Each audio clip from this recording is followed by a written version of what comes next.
سفارتی محاذ کی بات کرتے ہیں جس پر ہم نے ایک بہت زبردست موو لیا ہے اور وزیر اعظم میاں محمد شہباز شریف نے ایک ٹیم بنائی ہے، اعلیٰ سطح کا وفد تشکیل دیا گیا ہے جس کی قیادت چیئرمین پیپلز پارٹی بلاول بھٹو زرداری کر رہے ہیں جو کہ سابق وزیر خارجہ بھی ہیں، ان کو تجربہ بھی ہے اور ان کی قیادت میں یہ ٹیم اب مختلف ملکوں میں لندن، واشنگٹن، پیرس اور برسلز جائے گی اور پاکستان کا موقف سامنے رہے گی۔ حالیہ جو ایپیسوڈ ہوئی ہے یہ پاک بھارت کشیدگی والی، یہ بھی اور دیرینہ جو معاملات ہیں بھارت کو لے کر، جو جیسے بھارت دراندازی کر رہا ہے، انفلٹریٹ کر رہا ہے اور غلط انفارمیشن پھیلا دہشت رہا ہے، گردی، غلط، بالکل تو اس کو کاؤنٹر کرنے کے لیے وفد جائے گا مختلف ملکوں میں۔ تو یہ کتنا اچھا موو ہے اور کتنا ٹائملی ہے یہ ہم جانیں گے۔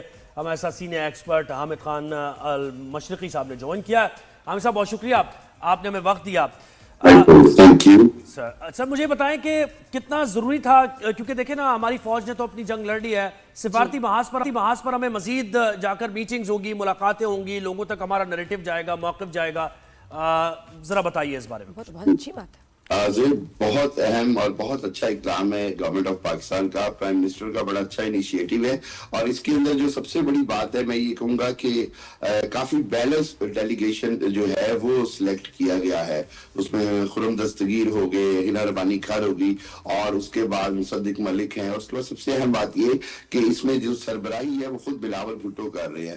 بہرحال بلاول نے جس طرح ایز اے فارن منسٹر پہلی ٹرم میں کام کیا، اس کے بعد جس طرح دنیا کے ڈفرینٹ ممالک میں خود کو انگیج کیا اور خود کو انٹروڈیوس کروایا، پھر ان کے ساتھ ایک لیگیسی ہے بے نظیر بھٹو شہید کی، ذوالفقار علی بھٹو کی، تو ڈپلومیسی کے حساب سے ان کی پرسنالٹی جو ہے وہ بہت آئیڈیل تھی اس ڈیلیگیشن کے لیے۔ اور سب سے بڑی بات یہ جیسے ابھی آپ نے بھی کہا کہ ہم نے میدان جنگ میں بہت بڑی الحمدللہ کامیابی حاصل کی، ہم نے میڈیا کے میدان میں بھی ان کو چت کر دیا ہے، ان کو ہرایا ہے اور اس کے بعد رہ گیا ڈپلومیسی جس کے اوپر بھارت بہت غرور کرتا ہے، مان کرتا ہے۔ اس کا طریقہ یہ تھا کہ ہم خود ریچ آؤٹ کریں باقی دنیا کو، ہم خود دنیا تک پہنچے اور دنیا کو بھارت کا اصل چہرہ دکھائیں۔ ان کا ابھی دیکھیے سب سے بڑا مسئلہ جو آ رہا ہے وہ انڈس واٹر ٹریٹی یعنی سندھ طاس معاہدے کا ہے جو پاکستان کا پانی روکا گیا ہے۔ اس کے اوپر دنیا کو بتانا بہت ضروری ہے کہ کس طرح بھارت ایک بین الاقوامی قوانین کی خلاف ورزی کر رہا ہے، جنیوا کنونشن کو توڑ رہا ہے اور سب سے بڑھ کر یہ سب سے بڑھ کر یہ کہ جو انسانی حقوق کی بات ہوتی ہے، بہتے ہوئے پانی کو روکنا بیسک ہیومن رائٹ کے خلاف ہے۔ سو ان تمام چیزوں کے اوپر پاکستان کا وفد جو ہے وہ لازمی دنیا میں اپنا ایک مکمل اپنا بیانیہ پیش کرے گا اور دنیا کو یہ باور کرایا جائے گا کہ بھارت کی اس گنڈا گردی کو، اس ہٹ دھرمی کو فوری طور پر روکا جائے۔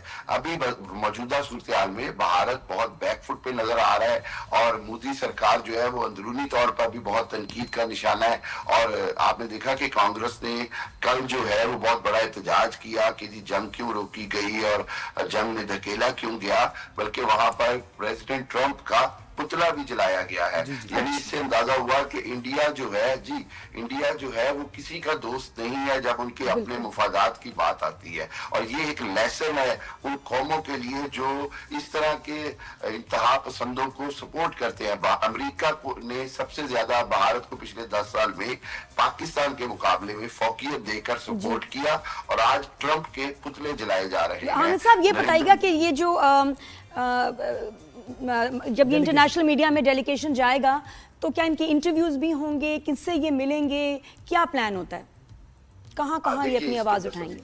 اس کے اندر سب سے بڑی انگیجمنٹ جو ہے وہ متعلقہ فارن منسٹری سے ہوتی ہے۔ اس کے بعد جو برسلز کا جو ڈیلیگیشن ہے وہ یورپی یونین کے ہیڈ کوارٹر جائے گا، یورپی یونین کی جو اس وقت پریزیڈنٹ ہے ان سے ملیں گے۔ اس کے بعد ان کی کوشش ہوگی کہ یورپی یونین کے پلیٹ فارم سے جو باقی یورپ کے ممالک کے وہاں پہ M Ps member European parliament M E Ps موجود ہیں ان کو کنونس کیا جائے۔ سو برسلز کے اندر بہت امپورٹنٹ ہے ان کی پینیٹریشن۔ پھر پیرس کے حوالے سے کیونکہ فرانس نے ایک حوالے سے جنگ میں پیچھے ہٹ کر رافیل کی شکل میں اور دوسری شکل میں انڈیا کا سپورٹ کیا، وہیں پاکستان یہ سمجھتا ہے کہ پاکستان کی فرانس کے ایک اپنے تعلقات ہیں۔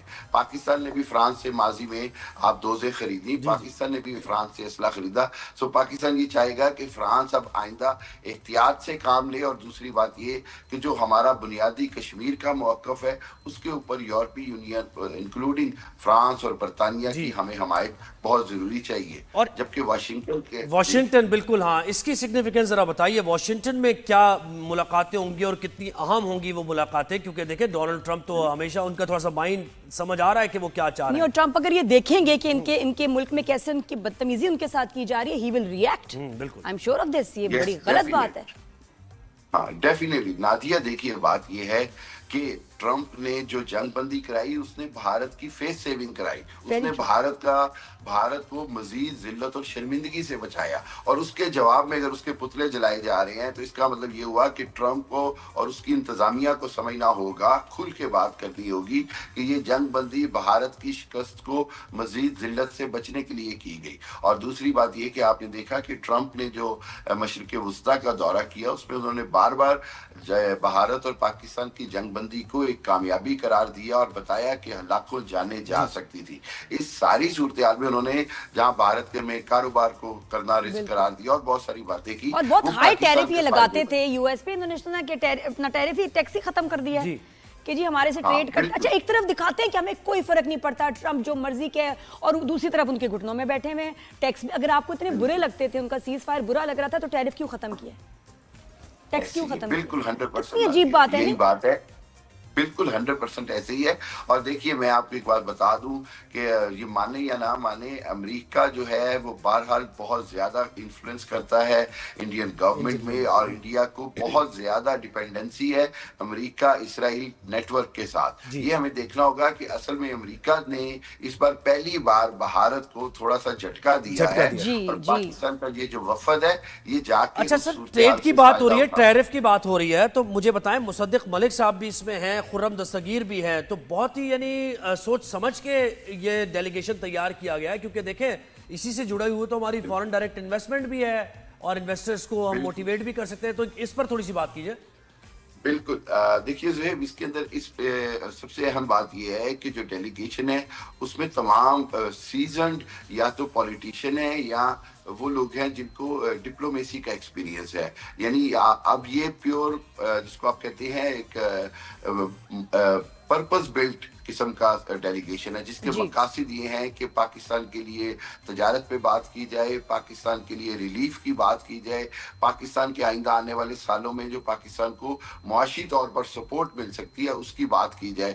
پاکستان قرضے کے یا IMF کے چنگل سے نکلنے کے لیے بہت ضروری ہے کہ پاکستان پر ڈائریکٹ انویسٹمنٹ آئے, پاکستان کے اندر فورن انویسٹمنٹ آئے, اور اس حوالے سے میرا خیال ہے کہ یہ ڈیلیگیشن شہری رحمان بھی ہے, ماحولیات کی بات, شہری رحمان تو ان کا بھی تجربہ ہے اس میں, تو وہ بھی بات کلائمیٹ چینج نہیں ڈیلیگیشن میں لوگ تو بہت صحیح بولنے والے ہیں انشاءاللہ سارے ماشاءاللہ. اچھا ایک اور چیز ایسا یہ بتائیں ذرا ہٹ کے, اب بھارت پیچھے پڑ گیا ہے ٹرکی کے بھی, آذربائیجان کے بھی, اور وہ اب ایک نیریٹو بنا رہے ہیں کہ جی ہم نے ان کو کیا فائنینشیل دھچکا دیا ہے. ٹرکی کا تو مطلب بزنس ہی ختم ہو گیا, ٹھیک ہے جی. آذربائیجان چھوٹا سا ملک ہے, دیکھیں ہمارے کتنے 3 لاکھ لوگ, 15,000 لوگوں نے اس دفعہ چھٹی پہ نہیں جانا, وہاں فلائٹس کینسل کی ہیں, یہ کینسل کیا ہے, تو مطلب, اور وہ ملک کہہ رہے ہیں ہمیں کوئی فرق نہیں پڑتا, لیکن یہ بار بار اپنی میڈیا میں دکھا رہے ہیں کہ ان کو انہوں نے بہت جو ہے نا ہٹ کیا ان کی اکانومی کو, ادھر بھی غصہ ہے شدید. دیکھیے نادیہ, وہ جو کہتے ہوتے تھے نا جب گیدڑ کی موت آتی ہے تو وہ شہر کا رخ کرتا ہے, ان کے ساتھ بھی یہی ہو رہا ہے. یہ ہر ایک کے ساتھ اپنے جھوٹے اور فیک پروپیگنڈا سے اپنے عوام کو بیوقوف بناتے ہیں اور باقی دنیا ان کا مذاق اڑاتی ہے. آپ نے آذربائیجان کی گورنمنٹ کا جواب دیکھا, انہوں نے پوری کیلکولیشن کر کے کہا کہ ہماری اکانومی پر یہ 2% بھی اثر انداز نہیں ہو سکتے, 100 میں سے 2% بھی. انہوں نے پروف کیا. اس کے بعد ٹرکی نے تو ان کو جواب دینا بھی اپنا جو ہے وہ ویسٹ آف ٹائم گنا.